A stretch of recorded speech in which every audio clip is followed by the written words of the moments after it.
ఈ వీడియోలో మనం ఎక్సర్సైజ్ 2Bలో క్వశ్చన్ నెంబర్ 1 ఎలా సాల్వ్ చేయాలో నేర్చుకోబోతున్నాం. క్వశ్చన్ చూసినట్టయితే 2 bodies of equal masses, 2 bodies ఉన్నాయి, వాటికి మాస్ వచ్చి ఈక్వల్ అంటే రెండు కూడా ఒకే బాస్ అంటే ఒకే మాస్ అంటే ఒకే బరువుతో ఉన్నాయి.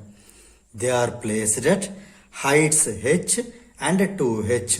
గ్రౌండ్ నుంచి ఒక బాడీనేమో h అని హైట్లోని, సెకండ్ బాడీని 2h అని హైట్లోనే ఉంచడం జరిగింది. ఇక్కడ అబ్జర్వ్ చేయండి, రెండు చూస్తే మాసెస్ అయితే ఈక్వల్, కానీ హైట్స్ మాత్రం ఒకటి h అని హైట్లో తీసుకుంటే ఇంకోటి దానికి డబల్ 2h అని హైట్లో తీసుకుంటున్నాం. ఇది సిచ్యువేషన్. క్వశ్చన్ ఏంటి అంటే find the ratio of their gravitational potential energies. ఇప్పుడు రెండు బాడీస్కి కూడా గ్రావిటేషనల్ పొటెన్షియల్ ఎనర్జీ ఉంటుంది. ఎందుకు ఉంటుంది, అది ఎలా ఉంటుంది అని చిన్నది మీకు ఒక చిన్న ఇంట్రడక్షన్ ఇచ్చి ప్రాబ్లం స్టార్ట్ చేస్తాను. ఇది మనం ఎర్త్గా తీసుకుందాం.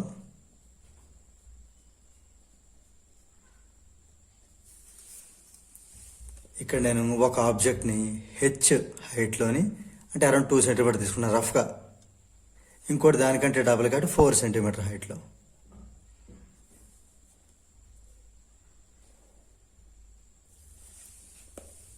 రైట్, ఈ రెండు కూడా సేమ్ మాసే కాబట్టి ఒకే బరువు ఉంటట్టుగా ఒకే సైజ్ తీసుకుంటున్నాను. ఈ ఆబ్జెక్ట్నేమో ఏ అందాం, లేకపోతే బాడీ, ఈ బాడీని బి అని అందాం. 2 బాడీస్ కదా ఇవ్వడం జరిగింది.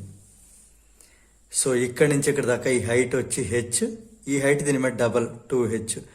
మాస్ చూసుకుంటే రెండు ఈక్వల్ మాస్ కాబట్టి నేను m kg, ఇది కూడా m kgగా తీసుకుంటున్నాను. ఇది h లేదా 2h ఏవైనా సరే మీటర్స్, ఎప్పుడైనా సరే హైట్ ఎప్పుడు మనం మీటర్లో తీసుకోవాలి. రైట్, ఇప్పుడు మనం ఏం చేద్దామంటే అసలు గ్రావిటేషనల్ పొటెన్షియల్ ఎనర్జీ అంటే ఏంటి, ఏదైనా ఆబ్జెక్ట్ కనుక h అని హైట్ కనుక మెయింటైన్ చేస్తే, ఓకే, ఈ m వాల్యూని h వాల్యూని యాక్సలరేషన్ డ్యూ టు గ్రావిటీ అని చెప్పి స్మాల్ g ఒకటి ఉంటుంది. ఈ 3 వాల్యూస్ని మల్టిప్లై చేస్తే మనకు వచ్చేదే గ్రావిటేషనల్ పొటెన్షియల్ ఎనర్జీ. సింపుల్, ఇది చాలా ఈజీగా ఉంటుంది. సో ఇప్పుడు ఈ ఆబ్జెక్ట్కి గ్రావిటేషనల్ పొటెన్షియల్ ఎనర్జీ ఎంత ఉంటుంది, m into g into h. Object 1కి m into g into h. ఎందుకు, దీని మాస్ m, ఇది acceleration due to gravity g, ఇది h. మరి ఇప్పుడు దీనికి ఎంత మీకు ఐడియా వచ్చింది కదా. ఇక్కడ మాస్ ఏమైనా మారిందంటే మాస్ ఏం మారలేదు, సో ఇది m.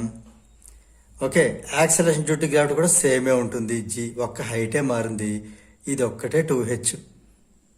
ఇది ఈ బాడీ b యొక్క గ్రావిటేషనల్ పొటెన్షియల్ ఎనర్జీ, ఇది బాడీ a యొక్క gravitational potential energy.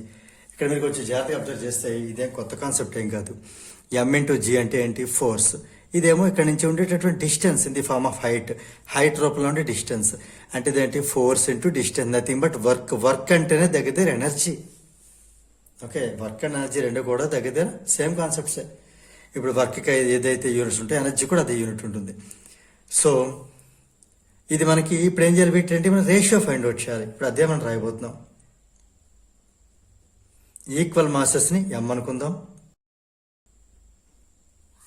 Okay, next ఈ ఆబ్జెక్ట్ ఏ అనుకుందాం, దీన్ని బి అనుకుందాం. అట్ ఏ దగ్గర ఏంటి, హైట్ అనేది h అని తీసుకుందాం. అంటే for the object, for the body ఏ కనమాట ఇది. అలాగే ఫర్ ది బాడీ బి తీసుకుంటే అక్కడ హైట్ ఎంత తీసుకున్నాం, 2h తీసుకున్నాం.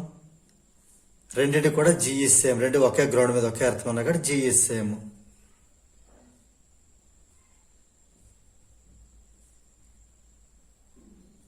ఓకే, ఇప్పుడు నేను రేషియో రాస్తున్నాను. ఇప్పుడు నేను రేషియో అంటే ఇలా భయపెట్టి దేని ratio, gravitational potential energy of body A